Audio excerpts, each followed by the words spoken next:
মুসলমান ভাইরা এ সোনা মানিকেরা অনেক সমাজে যুবকদেরকে দেখা যায়, অনেক আমাদের মুসলমানদেরকে দেখা যায় পবিত্র রমজান মাসে রোজা রাখি, গরিবের খোঁজ নেই না। এ বাবাজি মুসলমান ভাইরা ও আমার সোনা মানিকের আল্লাহ পাক আল্লাহ তাআলা বলতেছে আমার বান্দারা, ও আমার বান্দারা, তোমরা পবিত্র রমজান মাসে ফিতরাও দাও, যাকাত দাও। অনেক ব্যক্তি আছে দেখবেন টাকা পয়সার মালিক হয় কিন্তু সে যাকাত দেয় না। কি এই বাবাজি মুসলমান ভাইরা হাদিস শরীফ থেকে প্রমাণিত, যার বাড়িতে 7.5 ভরি বাবা শোনা থাকবে, যার বাড়িতে বাবাজি 52 ভরি চাঁদি থাকবে, আল্লাহ পাক আল্লাহ তাআলা বলতেছে তাকেই যাকাত দেওয়া জরুরি। জোরে বলুন না সুবহানাল্লাহ।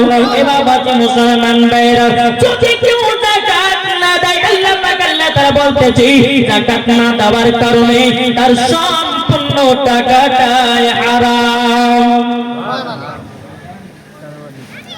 গরিব মিসকিনদেরকে ভালোবাসুন, গরিব মিসকিন আপনার বাড়ির পাশে থাকলে তাদের খোঁজ নিন। আমার নবীজি এই এতিম বাচ্চাকে কেমন মোহাব্বত করেছে বাবা আপনাদেরকে শোনাবো। তবে আপনাদেরকে বলে যাই, একটা বছরে আপনি হিসাব করবেন, আপনি বছরে ধরলেন 2 লাখ টাকা ইনকাম করেছেন, কত খাওয়া দাওয়া খরচা করে খাওয়া দাওয়া সবকে বাদ দেওয়ার পরে আপনি হিসাবে দেখতে পেয়েছেন আমার কাছে 2 লাখ টাকা আছে বা 3 লাখ টাকা আছে বা 4 লাখ টাকা আছে। আপনার বাড়িতে 7.5 ভরি সোনা আছে, 52 ভরি চাঁদি আছে, আপনি দেখতে পাচ্ছেন আপনাকে যাকাত দেওয়া জরুরি। তো যাকাতটা দিতে হবে কেমন আমরা জানি? জানি গো, জানি না বাবা। যাকাত দিলে পরে আল্লাহ বলছে ওই বাড়িতে আমি আরো বরকত দান করব। জোরে বলুন। এই যাকাত হচ্ছে ফকির মিসকিনদের হক। আর প্রত্যেকটা মুসলমান যদি সঠিকভাবে যাকাত দিত, আমাদের এলাকা আপনাদের এলাকাতে গরিব বলে কোনো মানুষ থাকতো না। কি বলছে? তারা ঈদের মাঠে 1 কেজি গরু গোশত কিনে তারা খুশি মানাতো, তারা নতুন জামা পরে ঈদগাহ ময়দানে যেত, তারা আনন্দ ফুর্তি করে ঈদগাহ ময়দানে যেত। এই বাবাজি আমার নবীজির ফরমান। জোরে বলে তাহলে বাবাজি কেমন ভাবে যাকাত দিবেন জানতে রাজি আছেন? কে কে জানবেন না হাত তোলেন। এই দেখুন 1টা 2টো 3টে জানবেন না? আসুন আমরা যাকাত দিব কেমন করে। আপনি 100 টাকা দিয়ে আপনি হিসাব লাগাবেন। 100 টাকাতে যাকাত আসবে কত? 2.5 টাকা। কত টাকা? 2.5 টাকা। 1 লাখ টাকাতে 2.5 হাজার। বুঝতে পেরেছেন? এবার লাখ হবে তো 2.5 টাকা করে আপনি ফকির মিসকিনদের কাছে মাদ্রাসাতে আপনি এই যাকাতটা আপনি বিলি করে দিন। আল্লাহ বলতেছে আমি তার বাড়িতে আরো বরকত দেব। জোরে বলে বাবাজি। তাইলে আজ থেকে আপনারা জেনে নিলেন, যার বাড়িতে 7.5 ভরি সোনা থাকবে, যার বাড়িতে আপনার কিনা 52 ভরি চাঁদি থাকবে, তাকে আপনার যাকাত দেওয়া জরুরি। তাকে যাকাত দিতে হবে। যদি সে যাকাত না দেয় তার সম্পূর্ণ টাকাটা হারাম হয়ে যাবে। বুঝতে পেরেছেন বাবাজি? সোনামানি আজ আমরা মানুষ যাকাত দিতে আমাদেরকে ভালো লাগে না। 4 লাখ টাকা ইনকাম করে 10,000 টাকা যাকাত দিতে লাগবে। এইটা থাকলে আমার বাড়িতে অমুক কাজ করা হবে, ওটা অমুক কাজ করা হবে না, বরং আপনার ক্ষতি হয়ে গেল। ভাই ফকির মিসকিনদের হক, মাদ্রাসার হক, আপনারা প্রত্যেক বছরে একটা হিসাব করে যাকাতটা ফকির মিসকিন এবং মাদ্রাসাতে বিলি করে দিন। আল্লাহ পাক আল্লাহ তাআলা খুশি হয়ে আপনার বাড়িতে রহমত বর্ষিত করবে। জোরে বলুন।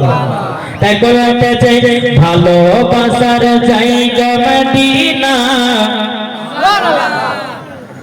আর হবে না নাকি? শেষ করব? জি আমার মনে হয় যে আপনাদের শোনার কোনো ইচ্ছা নাই। আছে? আচ্ছা কার কার ইচ্ছা আছে একটা হাত তুলুন দেখি। আচ্ছা এই মেলা টালা বসেছে নাকি? মেলা বসেছে? আমার এদিকে আবার যদি মেলা বসে তো মা বোনের আবার মেলাতে ঘুরতে এদের খুব ভালো লাগে, কিন্তু এদিকের মা বোনের মেলা টেলা দেখুন। আমাদের ওই সেই মুর্শিদাবাদের কথা বলছি, মেলা পেলে পেলে হয়, যার সাথে জীবনে বসতে চাইবে না। জি আর আপনাদেরকে বলি যে সমস্ত কমিটি ভাই জলসা করবেন মেলা দিবেন না, এই মুবারক সরকারি অফিসে দেখা করো। মুবারক বেরাদর ইসলাম মুআদ্দাস সামানিক রাম, এই মেলাটা আমাদের মুসলমানের ধর্ম তো নয়, এই মেলাটা পালন করেছে কারা? ইহুদি খ্রিস্টানেরা। আর আমাদের মুসলমানের ঘরে মেলা চালু হয়ে গেছে। আসুন বাবাজি একবার দূর করো আল্লাহুম্মা সাল্লি আলা সাইয়্যিদিনা মাওলানা মুহাম্মদ আলা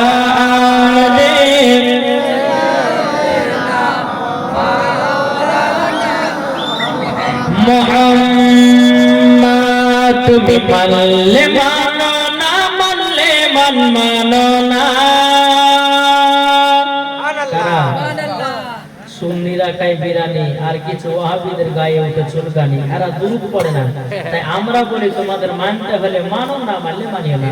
কিন্তু আমাদের কথা হলো কি, তুমি মানলে মানো না মানলে মানো না। আশিকেরি আসল জান্নাত সোনার মদিনা, আশিকেরি আসল জান্নাত সোনার মদিনা। তুমি মানলে মানো না মানলে মানো না। আশিকেরি আসল জান্নাত সোনার মদিনা, আশিকেরি আসল জান্নাত সোনার মদিনা। আশিক হৃদয়ে যত ইশকেরি জ্বালা, আশিক হৃদয়ে যত ইশকেরি জ্বালা, দূর করিতে পারে ওই মদিনা বালা। আশিক হৃদয়ে যত ইশকেরি জ্বালা, দূর করিতে পারে ওই মদিনা বালা, ওই মদিনা বালা। তাই মদিনা মদিনা করে, তাই মদিনা মদিনা করে হয়ে যাও বানা। আশিকেরি আসল জান্নাত সোনার মদিনা, আশিকেরি আসল জান্নাত সোনার মদিনা। তুমি মানলে মানো, তুমি মানলে মানো না মানলে মানো না। আশিকেরি আসল জান্নাত সোনার মদিনা, আশিকেরি আসল জান্নাত সোনার মদিনা। জোরে বলুন সুবহানাল্লাহ। আশিকের আসল জান্নাত কোথায়? জোরে বলুন না। মদিনা মদিনা। এই বাবাজি মুসলমান ভাইরা, এই সোনা মানিকেরা, চল বাবাজি আগে যাও। আমার নবীজি বাচ্চাটাকে বলতে চায়, ছেলে চলো চলো আমার বাড়িতে চলো। জোরে বলুন আমার নবীজি বাবা গরিব মিসকিনদেরকে খুব ভালোবাসতো। বেরাদর ইসলাম মুআদ্দাস সামানিক রাম, আমার নবীজি ওই বাচ্চাটাকে বাবা আপনার কিনা বাড়িতে নিয়ে আসলেন। নিয়ে আসার পরে বাবাজি আমার নবীজি নিজের হাতে গোসল করায়া দিলেন। জোরে বলেন নিজের হাতে যখন বাবা গোসল করে দিলেন, সুন্দর একটা বাবাজি নতুন জামা পরায়া দিলেন, আদর লাগাইয়া দিলেন, সুরমা লাগাইয়া দিলেন। তারপরে ওই বাচ্চা এতিমটাকে আমার নবীজি কাঁধে তুলে নিয়েছি। তুলে নেওয়ার পরে বলছে, বাচ্চা চলো চলো এবার কাহা ময়দানে চলো। বাচ্চাটাকে বলতে চায়, বাচ্চা বলো তুমি খুশি না খুশি না? বাচ্চাটা কিছুই বলে না, বাচ্চাটা আব্বা আব্বা করতেছে। আমার নবীজি রাহমাতাল লিল আলামিন বলতেছে, বলো গো বাচ্চা আমি তোমার আব্বা হব, তুমি কি মানতে রাজি? বাচ্চা বলো তুমি যদি আমাকে আব্বা বলো, তোমার মা হবে হযরত মা আয়েশা রাদিয়াল্লাহু তাআলা এবং ইমাম হাসান ইমাম হোসেন হবে তোমার ভাই, এবং তোমার মা আমার বিটি ফাতেমা হবে তোমার বোন, এবং কিনা আলী হবে তোমার চাচা। এই বাবাজি মুসলমান ভাইরা, প্রত্যেকটি বাবা চোখের পানি ফেলে বলতেছি ওগো নবীজি বাবারা কত বেদনা মাহারা কত বেদনা আজকে যদি আমার বাবা থাকতো আমাকে কত আদর করে ঈদগাহ ময়দানে নিয়ে যেত ওগো হুজুর আমি এত গরিব এত এতিম আমার নবীজি কবরে চুমা দিয়ে বলতে জয় ছেলে চিন্তা নই তোমার আব্বা আছে তোমার মা আছে তোমার চাচা আছে তোমার ভাই আছে তোমার বোন আছে এই বাবা যে মুসলমান ভাইরা বাবা আমার সোনা মানিকের কথা বলো বাচ্চাটাকে নিয়ে বাবা ঈদগাহ ময়দানে গেলেন ঈদগাহ ময়দানে যাওয়ার পরে ফেরাতে ইসলাম মুআজ্জাজ জামানি কিরাম আবার নবীজি ঈদের মাঠে যখন বাবাজি নামাজ কানা পড়ে দিলেন কয়েকজন সাহাবী ছিঁড়া ছিঁড়া কাপড় পরে ঈদের নামাজ বাবা পড়তে এসেছে আবার নবীজি চোখের পানি ঝরঝর করে বাবা ফেলায় কান্না করতেছে সমস্ত সাহাবীরা বলছে নবীজি আপনি খুশি দিয়ে এত কান্না করছেন কেন এত কান্না করছেন কেন আবার নবীজি বলছে সাহাবীরা দেখো আমার কিছু কিছু সাহাবীরা এসেছে তারা গরিব তারা নতুন জামা পরতে পারে না তারা ছিঁড়া ছিঁড়া কাপড় পরে এসেছে ও সাহাবীরা তবে শুনে নাও এই দেখো আমার সঙ্গে যে বাচ্চাটা আছে এই বাচ্চাটার আব্বা নাই মা নাই সমস্ত সাহাবীরা বলছে গো নবীজি আপনি ঈদের মাঠে দোয়া করে দিন যারা ঈদের মাঠে যারা গরিব মানুষ যারা আপনার কিনা নতুন পোশাক পরতে পাবে না নতুন পোশাক পরার জন্য টাকা পাবে না গো নবীজি কাল কিয়ামতের ময়দানে ওই সব উম্মতদেরকে জানো জান্নাতি লিবাস পরানো হয় আরে তাকবীর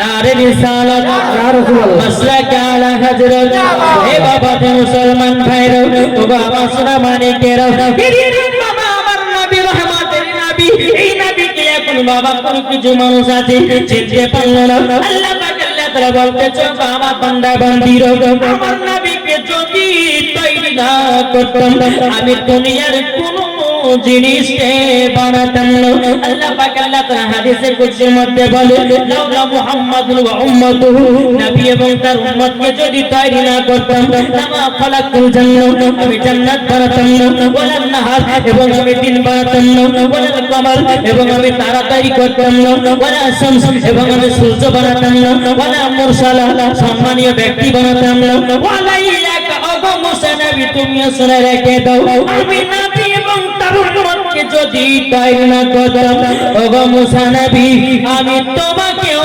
তৈরি করতাম না বাবাজি এই নবীকে আমরা মোহাব্বত কে করতে রাজি হাত তুলে শোনা মানে এই নবীকে মোহাব্বত করলে পরে জান্নাতি না জাহান্নামী এটা জোরে বলেন না জান্নাতি